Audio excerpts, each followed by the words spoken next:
Okay, अगर कोई भी एक बच्चा जल्दी से वेरीफाई कर दे कि आप मुझे सुन भी पा रहे हैं, आप स्क्रीन भी देख पा रहे हैं, so that we can start.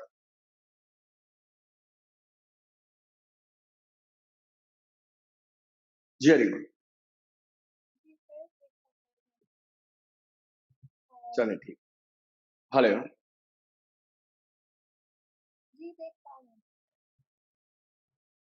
ठीक। अच्छा, अगर सारी चीज़ें जो हैं वो इन ऑर्डर हैं, तो लास्ट टाइम मैंने आपको जो है वो मेरे ख़्याल से जब क्लास खत्म हुई थी तो सिर्फ़ ये बता दिया था कि वो कौन-सी 3 रेज़ हैं, जो इमेज फ़ॉर्मेशन के लिए हम जो है वो यूज़ किया करते हैं। आज इसी से जो है वो एक स्टेप आगे बढ़ेंगे। आज हम बात करेंगे image formation by convex lens की। गौर से देखिएगा क्योंकि काफ़ी इम्पोर्टेंट है हमारे लिए एमसीक्यूज़ के हवाले से भी और जो अगले टॉपिक आप पढ़ने जाएँगे उनके लिए भी। देखिए, सबसे पहले तो मैं एक काम करता हूँ, याद है मैंने कॉन्वेक्स लेंस के लिए खास तौर पे कहा था कि जो लेंस आप बनाएँगे, वो लेंस लाज़मी तौर पे कैसा लेंस होना चाहिए? एक थिन लेंस होना चाहिए, ठीक है? ये लेंस है, ये इस लेंस का रेफरेंस लाइन जो कि मैं हर क्वेश्चन में बनाता हूँ। फिर हमारे पास एक हॉरिज़ॉन्टल लाइन होती थी, शायद आपको याद आ जाए, जिस लाइन को हम नाम दिया करते थे प्रिंसिपल एक्सिस का, ये लाइन प्रिंसिपल एक्सिस है। जहाँ पे प्रिंसिपल एक्सिस और लेंस की रेफरेंस लाइन इंटरसेक्ट करेंगे, that point is known as optical centre. अच्छा, अब क्योंकि 2 कर्व है ना, एक लेफ्ट पर और एक राइट पर, होगा ये कि आपके पास 2 फोसाई होंगे। एक फोकस लेट्स से यहाँ पर है और एक फोकस आपके पास लेट्स से यहाँ पर है। तो अब एक आपके पास 2f जो है वो यहाँ पर हो जाएगा और एक 2f आपके पास जो है वो यहाँ पर हो जाएगा। ये हमारा जो है वो ओरिजिनल केस है, ठीक है?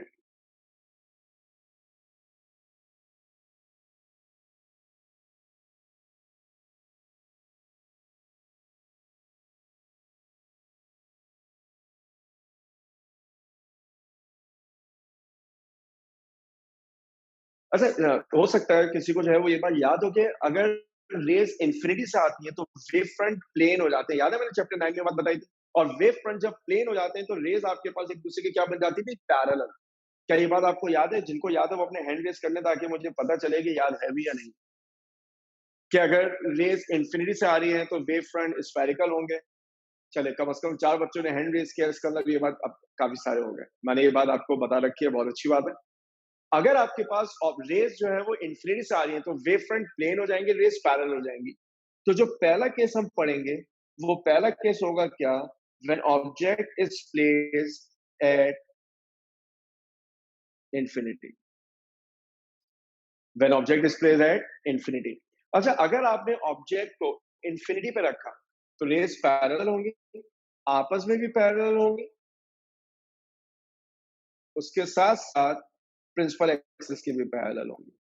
और शायद आपको याद आ जाए, वो रेज़ जो प्रिंसिपल एक्सिस के पैरेलल होती हैं, आफ्टर रिफ्लेक्शन वो कहाँ से पास होती थी? प्रिंसिपल फोकस से। तो ये वाली रे यहाँ से पास होगी, ये वाली रे यहाँ से पास होगी। अच्छा, जहाँ पर ये रिफ्रैक्टेड रेज़ इंटरसेक्ट करती हैं, वहाँ बना करता है इमेज। उसूल याद करें, रेज़ अगर वाक़ई में इंटरसेक्ट करती हैं, तो बनने वाला इमेज रियल होता है, बनने वाला इमेज इन्वर्टेड होगा। याद रखिएगा, in case of a single lens, गौर से सुन लीजिए, single lens real images are always inverted, क्योंकि ऊपर वाली रे नीचे जा रही है, नीचे वाली रे ऊपर जा रही है। तो सिंगल लेंस के केस में रियल इमेजेस हमेशा आपके पास कैसे होंगे? इन्वर्टेड होंगे। रियल होगा, इन्वर्टेड होगा। जो इमेज है वो बन कहां पर रहा है? At F on the other side. ये ऑन दी अदर साइड को मैं आइंदा से OTOS लिखूंगा, ऑन दी अदर साइड, सिर्फ अपना टाइम बचाने के लिए। फोकस पे बनेगा, ऑन दी अदर साइड बनेगा, रियल होगा, इन्वर्टेड होगा। साइज, साइज हमेशा with reference to principal axis देते हैं। प्रिंसिपल एक्सिस से जितना ऊपर रेज इंटरसेक्ट करेंगी, बनने वाला इमेज उतना बड़ा होगा। प्रिंसिपल एक्सिस की जितना करीब इंटरसेक्ट करेंगे, बनने वाला इमेज उतना छोटा होगा। यानी हम क्या कह सकते हैं कि जो इमेज यहाँ बनेगा, that image should be extremely diminish. Why extremely diminish? क्योंकि जो इमेज है वो एक पॉइंट की तरह है, एक्सट्रीमली डिमिनिश। अब ये जो मैंने लव इस्तेमाल किया है, एक्सट्रीमली डिमिनिश, इसकी एग्जांपल क्या हो सकती है? शायद मैंने पहले कभी ये बात पूछी हो कि जो सन है वो भी एक स्टार है, हमें कितना बड़ा नजर आ रहा होता है। आप स्टार्स को देखिए, ये एक एस्टेब्लिश फैक्ट है कि बहुत सारे स्टार्स ऐसे हैं जो सूरज से 1.5 टाइम बड़े होंगे, लेकिन एक डॉट की तरह नजर आते हैं। Why? Because they are very far away from us, क्योंकि वो हमसे बहुत दूर हैं, लिहाजा वो एक डॉट की तरह नजर आते हैं। इसको कहते हैं एक्सट्रीमली डिमिनिश। जो इमेज बनेगा वो एक्सट्रीमली डिमिनिश बनेगा। ठीक। Case number 2।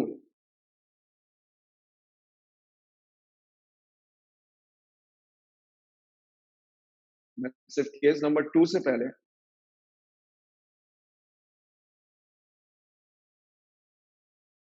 देखिए, केस नंबर 2 में हम क्या करेंगे? हम ऑब्जेक्ट को रखेंगे बियॉन्ड 2f। याद रखिएगा, बियॉन्ड का मतलब होता है आगे, बियॉन्ड इटर्निटी, बियॉन्ड लिमिट्स। अक्सर बच्चे समझते हैं सर 2f से पहले रखा तो बियॉन्ड का मतलब पीछे हो जाएगा। नहीं, लेंसेज में all distances are measured with reference to optical centre. O से आगे जाएंगे एफ आएगा, एफ से आगे जाएंगे 2f आएगा, 2f से आगे जाएंगे तो ऑब्जेक्ट आएगा। तभी हम कह रहे हैं बियॉन्ड 2f। पहली आप बोलेंगे जो प्रिंसिपल एक्सिस के पैरेलल है, आफ्टर रिफ्लेक्शन किससे पास होगी? फोकस से पास होगी। दूसरी आप बोलेंगे जो ऑप्टिकल सेंटर से पास होगी विदाउट एनी डेविएशन, स्ट्रेट जाएगी। जहां पर ये दोनों इंटरसेक्ट करेंगे वहां पर आपके पास क्या बन जाएगा? इमेज बन जाएगा।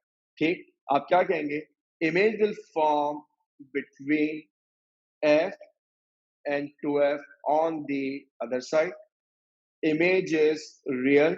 अब तो नजर भी आ रहा है कि इमेज इज अपसाइड डाउन यानी inverted, and image is small in size, क्योंकि डिमिनिश नहीं है लेकिन स्मॉल इन साइज है। ये कब था?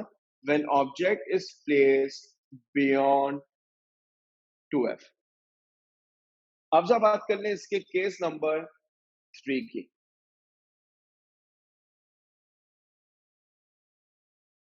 देखिए केस नंबर 3 क्या है? केस नंबर 3 में मैं ऑब्जेक्ट को रखूंगा एट 2f।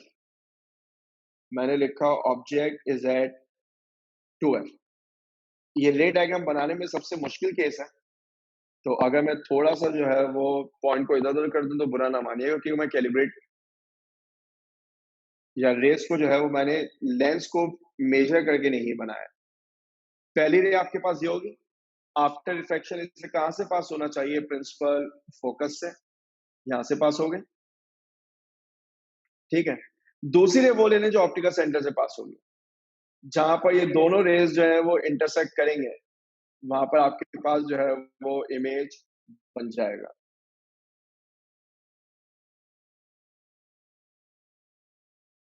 यहाँ पर तो इत्तेफाक ऐसा है कि कुछ सही सी बन गई है डायग्राम।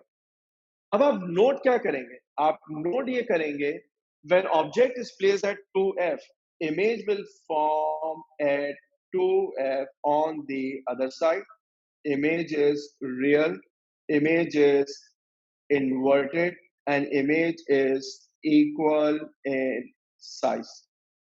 अब अगर आप इन तीनों केसेस को जो है वो गौर से देखें तो आप एग्री करेंगे, जैसे जैसे ऑब्जेक्ट लेंस के करीब जा रहा है इमेज लेंस से दूर जा रहा है और इमेज के साइज में इजाफा हो रहा है। ये एक जनरल ट्रेंड है जो हमें याद रखना है कि जैसे जैसे ऑब्जेक्ट लेंस की तरफ जाता जाएगा इमेज लेंस से दूर जाता जाएगा।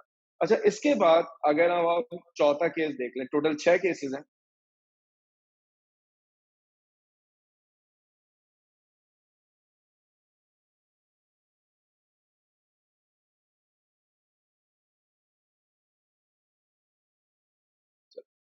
नेक्स्ट केस, अब मैं ऑब्जेक्ट को रखता हूं बिटवीन एफ एंड 2f।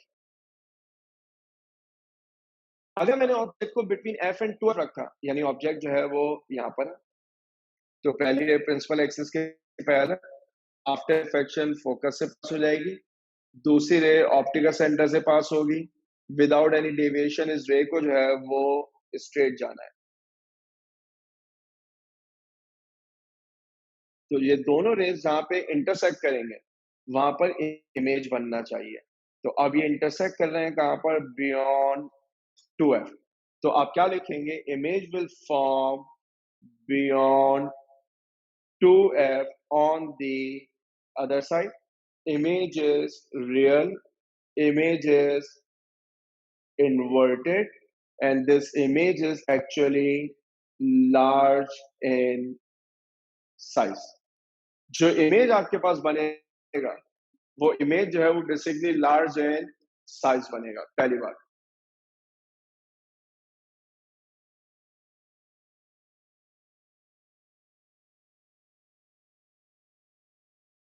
जो अगला केस हम पढ़ेंगे उस अगले केस में मैं क्या कहूंगा, object is place at F. अगर आपने ऑब्जेक्ट को एफ पे ला के रखा कुछ इस तरह, तो पहली रे प्रिंसिपल एक्सिस के पैरेलल, आफ्टर रिफ्लेक्शन कहां से पास हो जाएगी, प्रिंसिपल फोकस से। दूसरी रे वो होगी जो ऑप्टिकल सेंटर से पास होगी विदाउट एनी डेविएशन, जो है वो स्ट्रेट जाएगी।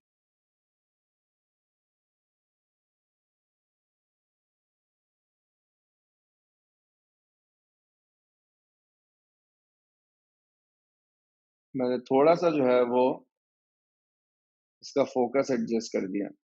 आपको नजर आ रहा है कि दोनों रेस एक दूसरे के पैरेलल हैं। अगर आप गौर करें तो केस वन का अपोजिट हो गया। केस वन में ऑब्जेक्ट इंफिनिटी पे था, इमेज एफ पर बना था। यहाँ पर ऑब्जेक्ट एफ पर है, इमेज कहाँ चला गया, इंफिनिटी पर। अब ये जो इमेज है ना थोड़ा सा कंट्रोवर्शियल है, इसके कैरेक्टरिस्टिक में वो लिख रहा हूँ जो हमारी किताब में मेरा ख्याल है मौजूद है। आप किताब पढ़ेंगे आपको नजर भी आएंगे कि जो इमेज है वो बनेगा एट इंफिनिटी, रियल होगा, इन्वर्टेड होगा और हाईली मैग्नीफाइड होगा। वैसे किताब पढ़ के इन कैरेक्टरिस्टिक को वेरीफाई जरूर कर लीजिएगा। ठीक, अब रह गया एक आखिरी केस। असल में जितनी मेहनत कर रहा हूं ना, अगर एक भी केस पढ़ा देता तो वो हमारे लिए काफी था। असल में ये आखिरी केस हमारे लिए जो है वो बड़ा इंपॉर्टेंट है। मैं इसको नए पेज पे ले जाता हूँ। यहाँ पर देखें, अब मैं ऑब्जेक्ट को रखता हूँ बिटवीन एफ एंड ओ। तो देखें जब मैं ऑब्जेक्ट को बिटवीन एफ एंड ओ रखूंगा तो क्या होगा, ये ऑब्जेक्ट है और एफ के दरमियान पहली रे प्रिंसिपल एक्सिस के पैरेलल, आफ्टर रिफ्लेक्शन कहां से पास होगी, प्रिंसिपल फोकस से। दूसरी रे ऑप्टिकल सेंटर से पास होगी विदाउट एनी डेविएशन, स्ट्रेट जाएगी।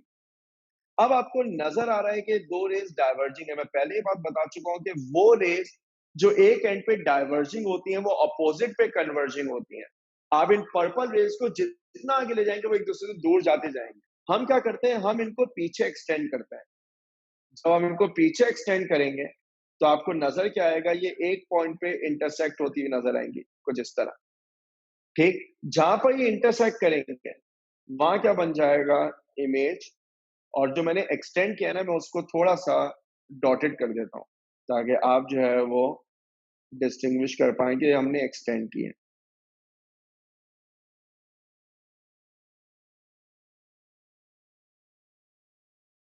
बस जहां पर ये रेट इंटरसेक्ट करेंगी वहां आपके पास क्या बन जाएगा, इमेज।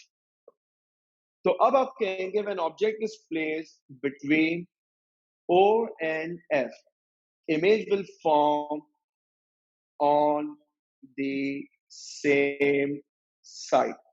लोकेशन इसकी कुछ भी हो सकती है but it will always be forming on the same side. आपको नजर आ रहा है दिस इमेज इज वर्चुअल, क्योंकि रेज इंटरसेक्ट नहीं कर रहे आपने अस्यूम किया है। आपको नजर आ रहा है दिस इमेज इज इरेक्ट। तभी आज मैंने शुरू में ये बात कही, in case of a single lens real images are always inverted and virtual images are always erect. And ये जो इमेज है, ये इमेज आपके पास जो है वो मैग्निफाइड है। ये जो लेंस का केस आपके सामने बना हुआ है, इस लेंस को हम नाम देते हैं किसका, मैग्नीफाइंग ग्लास, या जिसका दूसरा नाम होता है क्या, सिंपल माइक्रोस्कोप। आप इसको नाम देते हैं मैग्नीफाइंग ग्लास का, या इसका दूसरा नाम होता है क्या, सिंपल माइक्रोस्कोप। तो हमें ये वाला आइडिया जो है वो समझ में आना चाहिए कि एक कॉन्वेक्स लेंस, देखिए इस डायग्राम से मुताबिक दो रूल सीखिए। Number one, a convex lens behaves like a diverging lens when object is placed between O and F. Number one. Number two, every convex lens whose object is placed between O and F is known as magnifying glass or simple microscope. मैंने बार बार लफ्ज इस्तेमाल किया real और virtual का, मैं फर्क बता चुका हूँ। रियल इमेजेस वो इमेजेस हैं जिन्हें स्क्रीन पे ऑब्टेन किया जा सकता है, जैसे सिनेमा हॉल में होता है, और वर्चुअल इमेजेस वो होते हैं जिन्हें स्क्रीन पे ऑब्टेन नहीं कर सकते। अब अगर आप इन तमाम केसेस को एक दूसरे के साथ देखें, मैंने थोड़ा सा जो है वो इसको ऐसा कर दिया कि आप देख पाए। जी सुनैना। जी सर, मुझे पूछना था कि वर्चुअल इमेजेस की कोई एग्जांपल। Virtual, okay. देखिए वर्चुअल इमेजेस की तो बहुत सारी एग्जांपल हो सकती हैं। अगर आप एक मैग्नीफाइंग ग्लास रख के अपने पाम पर रखें और आप अपनी जो पाम है उसको मैग्नीफाइड देखेंगे, तो जो इमेज आप देख रहे होते हैं मैग्नीफाइंग ग्लास से, दैट इज वर्चुअल इमेज। क्या इंडिकेशन है? मैं मैग्नीफाइंग ग्लास को यहाँ रखूं और एक्सपेक्ट करूं ऊपर इमेज बनता, कभी भी नहीं बनेगा। क्यों? क्योंकि वो वर्चुअल इमेज है, स्क्रीन पे नहीं बन सकता। ठीक है।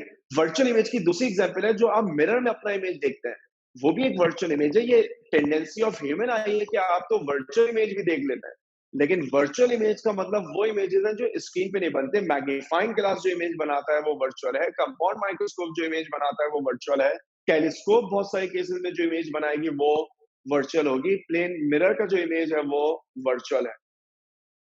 जी अरीबा। सर आप हेलो जी जी हाँ बोलिए। सर आप मुझे ये बता सकते हैं कि डायरेक्ट और इन्वर्टेड में क्या फर्क है, और virtual image, real image, direct और क्या इन्वर्टेड जो है वो किस किस चल पॉइंट्स में मतलब देखें, बनते हैं। मतलब ऐसा कोई मैं सवाल आ जाए कि ये है एक चीज, इसमें वर्चुअल बनेगा या डायरेक्ट या इन्वर्टेड, तो ये जानना काफी बहुत, वो हो जाता है। पर ये जो मैंने सारी मेहनत की है, बिल्कुल, मैं आपका सवाल मैंने सुन भी लिया, समझ भी लिया। जो मैंने इतनी मेहनत की है ना, वो सिर्फ़ यही बात समझाने के लिए की है कि आप क्वेश्चन देख के कैसे फैसला करते हैं। देखें, पहले बात तो ये समझ लें कि अगर ये पेंसिल है, मुझे उम्मीद है आपको नज़र आ रही है। ये जो इसकी टिप है, अगर इसका इमेज ऐसा बन जाए, तो this is inverted upside down, this is inverted upside down, ठीक है? तो हो सकता है पेंसिल मुश्किल हो। अब तो देखें क्लास में हर जगह ये सैनिटाइज़र भी मौजूद है, इसको इन्वर्ट नहीं करूँगा, हमारा लॉस ना हो जाए कोई। देखिए, अगर इस बॉटल को मैं इन्वर्ट कर दूं अल्लाह का नाम लेके, तो ये इन्वर्टेड इमेज है। तो ये तो बड़ी सिंपल सी चीज है कि कब जो है वो इमेज आपके पास इरेक्ट बनेगा और कब जो है वो इमेज आपके पास जो है वो इन्वर्टेड है, यानी सीधे उल्टे का मतलब। रियल वर्चुअल का क्या मतलब है? रियल का मतलब है जो स्क्रीन पे बन जाए, या आसान फालतू में जो कन्वर्जिंग रेस से बने, और वो इमेज जो डाइवर्जिंग रेस से बनेगा वो स्क्रीन पे ऑब्टेन नहीं होगा, वो वर्चुअल कहलाएगा। अब आप सवाल देख के कैसे फैसला करेंगे, इस बारीक पॉइंट की तरफ आइए। उससे पहले एक छोटी सी बात बता दूं, फिर मैं उसी बात को डिफाइन करूंगा जो अरीबा भी शायद पूछना चाह रही थी। देखिए वो पॉइंट है क्या? एक कॉन्वेक्स लेंस बिहेव करेगा कॉनकेव के तौर पे या डाइवर्जिंग के तौर पे जब ऑब्जेक्ट और एफ के दरमियान हो। ये जितना काम हमने ग्राफिकली किया, मैं इस सारे काम को मैथमेटिकली करता हूं एक इक्वेशन से, जिसको हम नाम देते थे थिलनेस फॉर्मूला। और थिलनेस फॉर्मूला के लिए मुझे, मैं कोई एक डायग्राम जो है वो कंसिडर कर लेता हूँ। लेट्स से ये वाली कर लेते हैं।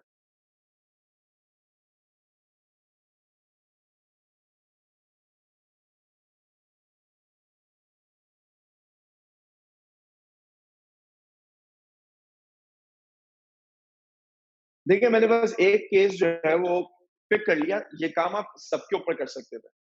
अगर मैं यहाँ पर देखूं, तो ऑब्जेक्ट से लेके ऑप्टिकल सेंटर तक का जो डिस्टेंस है, वो मेरे लिए कहलाएगा ऑब्जेक्ट डिस्टेंस पी। वो डिस्टेंस मेरे लिए क्या कहलाएगा? ऑब्जेक्ट डिस्टेंस पी कहलाएगा। ठीक। इसी तरीके से ऑप्टिकल सेंटर से लेके इमेज तक का जो डिस्टेंस है, वो डिस्टेंस हमारे लिए कहलाता है क्या? इमेज डिस्टेंस, जिसको मैं नाम दे देता हूं किसका? क्यू का। लेंस की फोकल लेंथ एफ है। क्योंकि डेरिवेशन करना हमारा मकसद जो है वो फिलहाल नहीं है, तो मैं डायरेक्ट रिजल्ट बता रहा हूँ। डेरिवेशन पढ़ लीजिएगा, कंफ्यूजन हो तो बिल्कुल पूछ सकते हैं। अगर आप ऑब्जेक्ट डिस्टेंस को, इमेज डिस्टेंस को, फोकल लेंथ को रिलेट करेंगे, तो आप एक फॉर्मूला बना पाएंगे 1 over f equal 1 over p plus 1 over q। इस पर्टिकुलर इक्वेशन को हम नाम दिया करते थे किसका? Thin lens formula. और मुझे उम्मीद है कि मैं अपनी प्रीवियस क्लास में थिन लेंस के थिन होने की वजाहत जो है वो कर चुका हूं कि लेंस का थिन होना क्यों जरूरी होता है, ताकि हम वो बीच वाली डेविएशन को इग्नोर कर सकें। अब ये जो थिन लेंस फॉर्मूला है ये हर जगह वैलिड है, ये कॉन्वेक्स में भी अप्लाई होगा, ये कॉनकेव पे भी। तो इसकी कुछ साइन कन्वेंशन है। अगर फोकल लेंथ की बात करेंगे, अगर लेंस कॉन्वेक्स है तो ये पॉजिटिव है, अगर लेंस कॉनकेव है तो ये नेगेटिव है। अगर पी की बात करेंगे यानी ऑब्जेक्ट डिस्टेंस, अगर ऑब्जेक्ट रियल है तो पॉजिटिव है, वर्चुअल है तो नेगेटिव है। अब ये ऑब्जेक्ट रियल वर्चुअल कैसे होता है इसकी वजाहत मैं करूंगा जब मैं कॉम्बिनेशन ऑफ लेंसेज पढ़ा रहा हूँ। तीसरी चीज, क्यू। अगर क्यू रियल है तो क्यू पॉजिटिव है, अगर क्यू वर्चुअल है तो ये नेगेटिव है। ये साइन कन्वेंशन हमें याद रखनी होगी। अब मैं एक सवाल आपको बताता हूं। सवाल इस तरह है,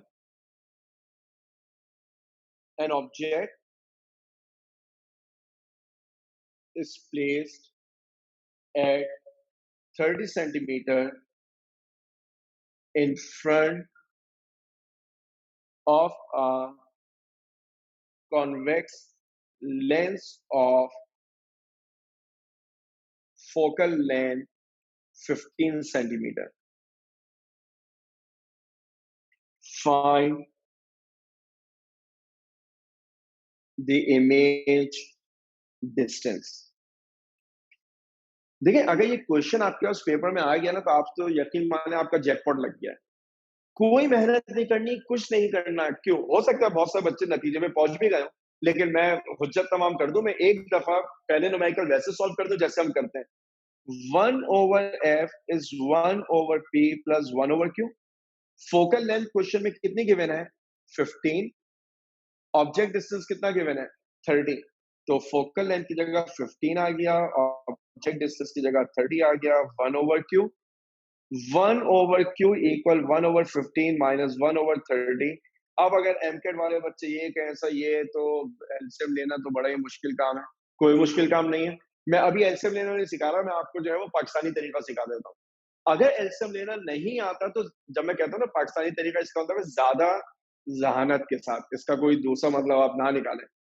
आप क्या करें, आप दोनों डिनोमिनेटर को मल्टीप्लाई करके लिख दें, 15 और 30। न्यूमेरेटर में एक्सचेंज करके लिख दें, 30 और 15। मैंने कुछ भी नहीं किया, मैंने सिर्फ इनको एक्सचेंज कर दिया। जो पहले था वो बाद में आ गया, जो बाद में था वो पहले आ गया। 1 over q, 30 में से 15 निकालेंगे, 15 बच जाएगा। चाहे तो मल्टीप्लाई कर लें, वैसे जरूरत नहीं है। 15 से 15 कैंसिल, q कितना बन गया?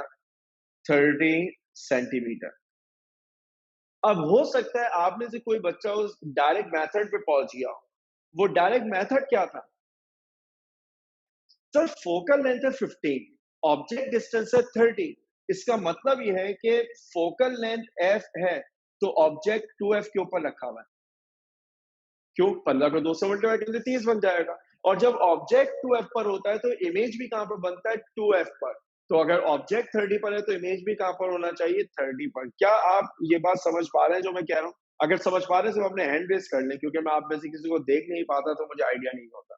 सिर्फ अपने जो है वो हैंड रेस कर लें, हाँ सर हमें ये बात जो है वो समझ आती है। बड़ी अच्छी टेक्निक है ये वाली। देखिए मैं एक सवाल और लिखता हूँ, लेकिन इस दफा मैं जो है ना वो पूरा क्वेश्चन नहीं लिख रहा, बड़ी मेहनत करनी पड़ती है और मैं भी आपकी तरह हूं, लिखने का दिल नहीं चाहता। अगर मैं आपसे कहूं कि फोकल लेंथ 10 है, फोकल लेंथ 10 है और ऑब्जेक्ट डिस्टेंस मेरे पास है लेट से 40। इसको सॉल्व करते हैं। 1 over f, 1 over p, 1 over q, 1 over 10, 1 over 40, 1 over q। तो 1 over q क्या बन जाएगा? 1 over 10 माइनस 1 over 40। एलसीएम कैसे लेंगे? डिनोमिनेटर को मल्टीप्लाई कर देंगे, न्यूमरेटर में एक्सचेंज करेंगे। क्या आ जाएगा? 30 over 10 into 40। तो 10 और ये कैंसिल हो जाएगा, 3 over 40, ये 1 over q है। तो मेरे पास क्यू का आंसर क्या आना चाहिए? 40/3।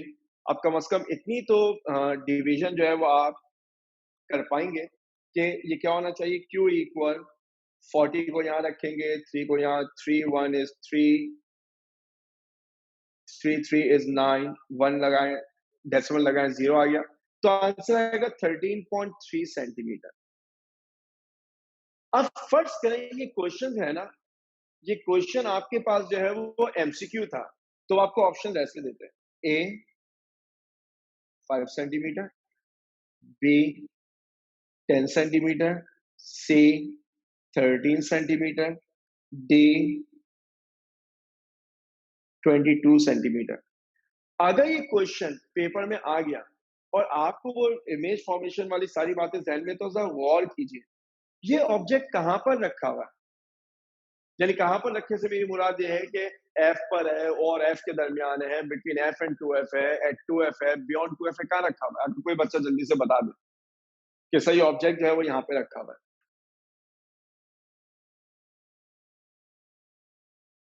जी मुंतहा, बियॉन्ड 2F। बिल्कुल सही। अच्छा आप ही बता दें, अगर ऑब्जेक्ट बियॉन्ड 2F होता है तो इमेज कहाँ पे बनता है? सब 10 से 20 के दरमियान, 10 to 20 के दरमियान। बिल्कुल, आपने तो खैर जवाब ही बिल्कुल सही दे दिया पूरा। तो देखें, ऑब्जेक्ट डिस्टेंस है 40, फोकल लेंथ है 10, तो फोकल लेंथ 10 है तो 2F कितना होगा? 20। ऑब्जेक्ट रखा हुआ है बियॉन्ड 2F। अगर ऑब्जेक्ट बियॉन्ड 2F होता है तो इमेज को F और 2F के दरमियान बनना चाहिए। रे डायग्राम अभी मैं आपको दिखा भी देता हूं कि अगर ऑब्जेक्ट बियॉन्ड 2F है तो इमेज तो F और 2F के दरमियान बनेगा। क्योंकि फोकल लेंथ 10 है तो इमेज को 10 और 20 के दरमियान बनना चाहिए। अपने ऑप्शंस देखिए। मैं ये बात कहता हूं जो मैं पूरे शायद 2 महीने से समझाना चाह रहा हूं या जब से एप्टीट्यूड पढ़ा रहा हूं, कि वो शख्स जो एप्टीट्यूड का क्वेश्चन बनाता है वो कभी-कभार आपके लिए आसानी पैदा कर देता है। वो आसानी क्या होती है, वो ऑप्शन ऐसे दे देता है कि आपको जो है वो जो मुहावरा होता था ना, हीक लगे ना फिटती, वो ही होगा। कुछ भी नहीं करना पड़ेगा, जवाब आ जाएगा। मेरा आंसर 10 और 20 के दरमियान आना चाहिए, जो कि सिर्फ एक ही ऑप्शन पॉसिबल है, वो है कौन सा? 13 सेंटीमीटर। वो जो अरीबा बात कर रही थी, जो क्वेश्चन कर रही थी, मेरे ख्याल से वो कुछ इस तरह की बात करना चाह रही थी कि आप सवाल पढ़ के कैसे अंदाजा लगा सकते हैं इमेज कहां पर बनेगा। हाँ, जिंदगी कहां पर मुश्किल हो जाएगी कि जहां पर सामने वाले ने फैसला कर लिया, नहीं मैंने तो बच्चे को जज कर देना है, वो पूरा डिवाइड करके ही आंसर निकाले, तो अब वो आपको ऑप्शंस, कुछ इस तरह के ऑप्शंस मिलेंगे।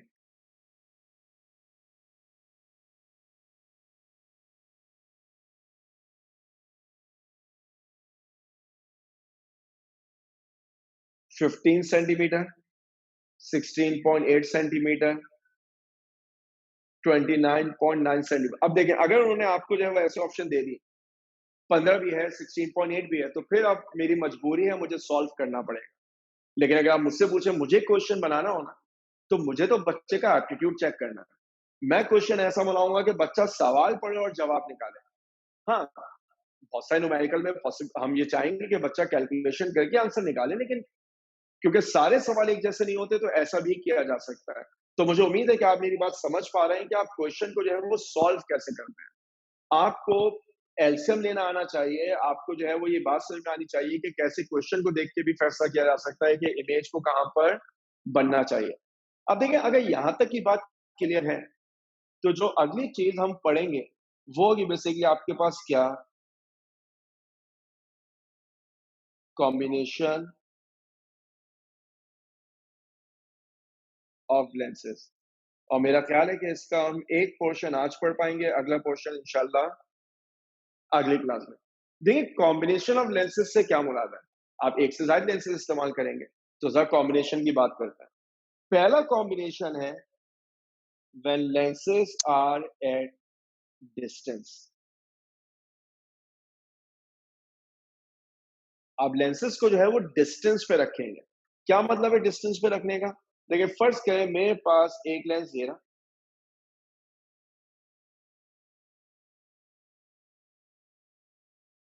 दूसरा लेंस ये रहा, मैं साइज चेंज कर देता हूं इनके, ठीक है।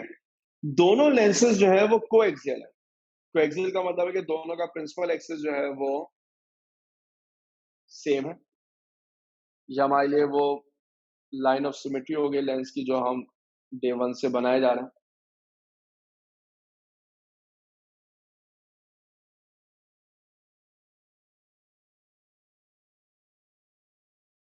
ये भी इसका ऑप्टिकल सेंटर है, ये इसका ऑप्टिकल सेंटर। मैं इसको कहता हूँ O1, इसको कह देता हूँ O2। क्यों? मैं पहले लेंस को नाम दे रहा हूं किसका?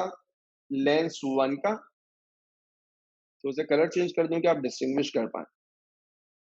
इस लेंस को मैं नाम दे रहा हूं L1 का। दूसरे लेंस को मैं नाम दे रहा हूं L2 का। अब पहले लेंस के लिए फर्ज करें ऑब्जेक्ट यहां पर रखा हुआ है, इसने इसका एक इमेज बनाया, वो इमेज यहां पर बना दिया। तो ये जो डिस्टेंस है ये वाला, ये कहलाएगा object distance for first lens, और ये वाला जो डिस्टेंस है ये कहलाएगा image distance for first lens. अब उसूल याद कर लें कॉम्बिनेशन का। कॉम्बिनेशन ऑफ लेंसेस का सिर्फ एक ही उसूल है, और वो उसूल क्या है, जरा मैं इसको थोड़ी सी जगह बना लूं ताकि मैं लिख सकूं। कॉम्बिनेशन ऑफ लेंसेस का उसूल क्या है, मैं यहां पर लिख रहा हूं, image form by first lens X as an object for second lens. ये हमारे पास कॉम्बिनेशन ऑफ लेंसेस का जो है ना वो उसूल है कि पहला लेंस जो इमेज बनाएगा वो दूसरे लेंस के लिए किसके तौर पे बिहेव करेगा? ऑब्जेक्ट के तौर पे बिहेव करेगा। जो पहले लेंस इमेज बनाएगा वो दूसरे लेंस के लिए किसके तौर पे बिहेव करेगा? ऑब्जेक्ट के तौर पे। अब क्या होना चाहिए? अब होना ही चाहिए कि ये वाला जो डिस्टेंस है ये मेरे लिए कहलाएगा P2। ये डिस्टेंस मेरे लिए क्या कहलाएगा? P2। फर्ज कर ले दूसरे लेंस ने इमेज यहां कहीं पे बना दिया, तो ये जो डिस्टेंस होगा ये कहलाएगा का Q2। अच्छा, मैंने सारे इमेजेस जो है वो रियल कंसिडर किए हैं, लिहाजा मैं उनको अदर साइड बना रहा हूं। एक जुमला जो मैंने आज इस्तेमाल किया कि in case of a single lens real images are inverted. यहां पर आप देखिए इमेज रियल है, फाइनल इमेज रियल है, लेकिन अगर ओरिजिनल ऑब्जेक्ट के हवाले से देखें, ओरिजिनल ऑब्जेक्ट से मेरी मुराद है ये वाला ऑब्जेक्ट, तो दिस इमेज इज इरेक्ट, क्योंकि जो बीच में इमेज बना है ना ये वाला, this image is known as intermediate image. Observer इसको थोड़ी देखेगा, ऑब्जर्वर तो देखेगा अपने ऑब्जेक्ट को, और ऑब्जर्वर देखेगा किसे? अपने फाइनल इमेज को। तो अब एग्जाम में कुछ कैलकुलेशंस आ सकती हैं।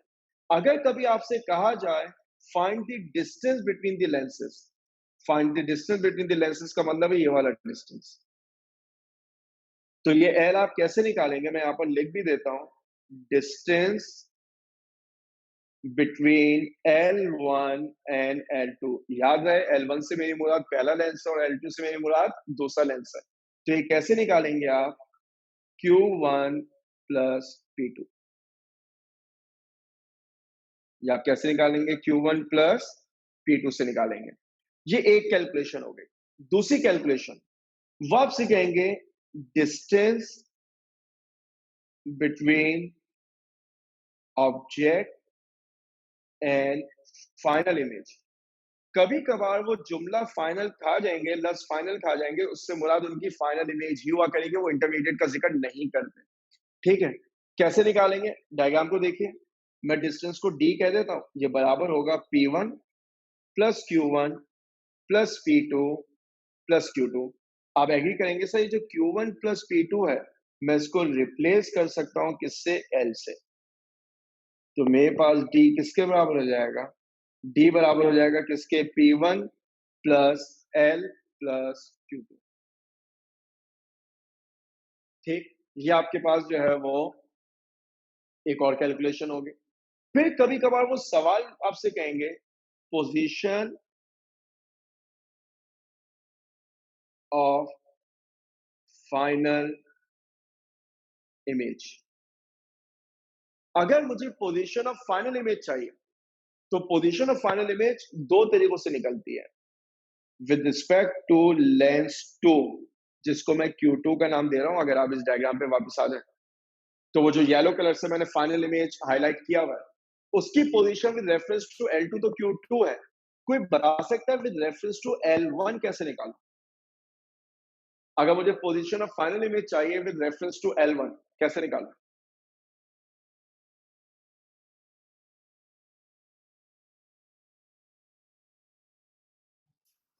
जी अली मोहम्मद नासिर, फिर Q1 plus Q2 plus P2।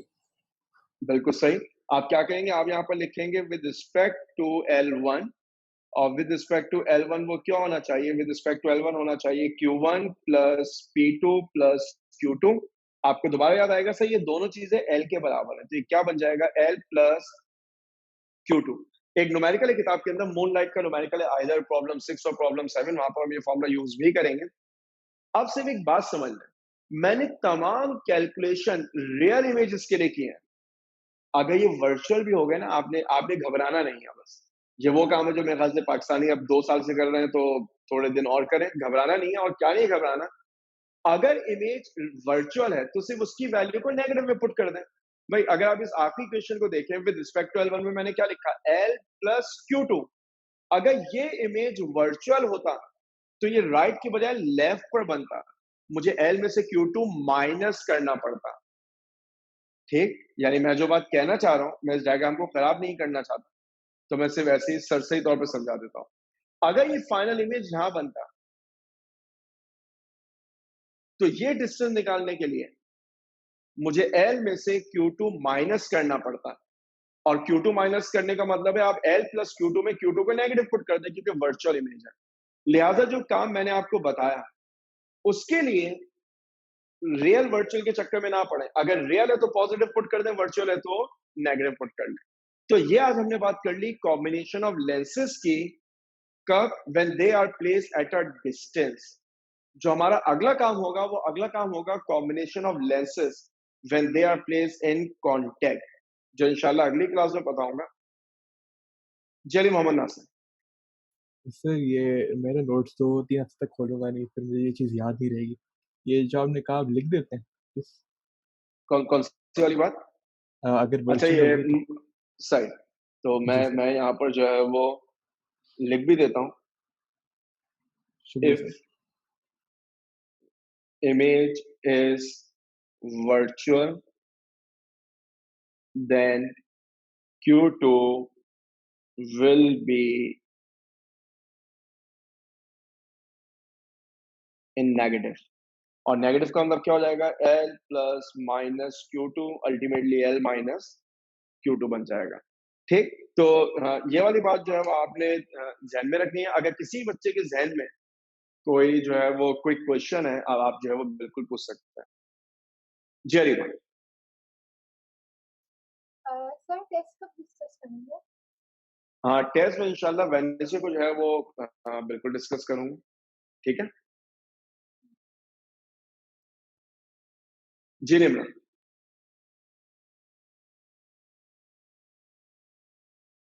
अस्सलाम वालेकुम सर। वाइल्सा, क्वेश्चन नंबर 1 दोबारा बता दो। क्वेश्चन नंबर 1 तो मैंने कौन सा क्वेश्चन नंबर 1 बताया? आज मैंने अभी तक टेस्ट डिस्कस किया नहीं है। नहीं सर, अभी जो आपने 2 क्वेश्चंस डिस्कस किए ना। अच्छा, हाँ, ये वाले की बात कर रहे हैं। जी।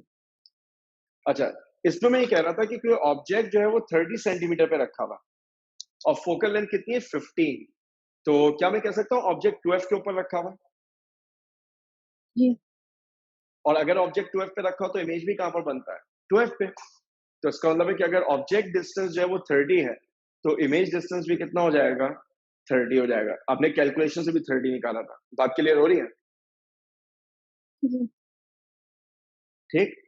अच्छा, टेस्ट जो है वो मैं इंशाल्लाह अगली क्लास में जो है वो बिल्कुल रिव्यू कर दूंगा। यहीं से कंटिन्यू करेंगे इंशाल्लाह अपनी अगली क्लास में। अच्छा, एक चीज के लिए थोड़ा सा मेंटली प्रिपेयर रहिएगा, मैं कोई 2 सेशन आपके जो है वो एक्स्ट्रा लूंगा और थोड़े से एक्सटेंडेड सेशन होंगे, यानी 1.5 आवर लॉन्ग। तो उसकी अनाउंसमेंट जो है वो मैं गूगल क्लासरूम पे करूंगा। शायद कल आपने देखी भी हो कि मैंने ई कैट की अनाउंसमेंट की थी। मैंने स्पेसिफाई कर दिया था वो सिर्फ ई कैट के लिए। तो जो आपके लिए अनाउंसमेंट होगी वो मैं उसमें स्पेसिफाई कर दूंगा कि सिर्फ एमकेट कायदे आजम ग्रुप के लिए। तो आपका स्केड्यूल देख लूंगा, जिस टाइम पे मुझे लगेगा कि वो क्लास रखी जा सकती है, फिर वो मैं क्लास आपकी बिल्कुल रख दूंगा। तो मेंटली प्रिपेयर रहिएगा, ठीक। टेस्ट जो है वो इंशाल्लाह अगली क्लास में रिव्यू कर दूंगा। किसी के जहन में आज जो कुछ पढ़ाया है, अगर इससे रिलेटेड कोई भी कंफ्यूजन है तो आप जो है वो बिल्कुल पूछ सकते हैं, अदरवाइज हम जो है वो इंशाल्लाह अगली क्लास में रिज्यूम करेंगे।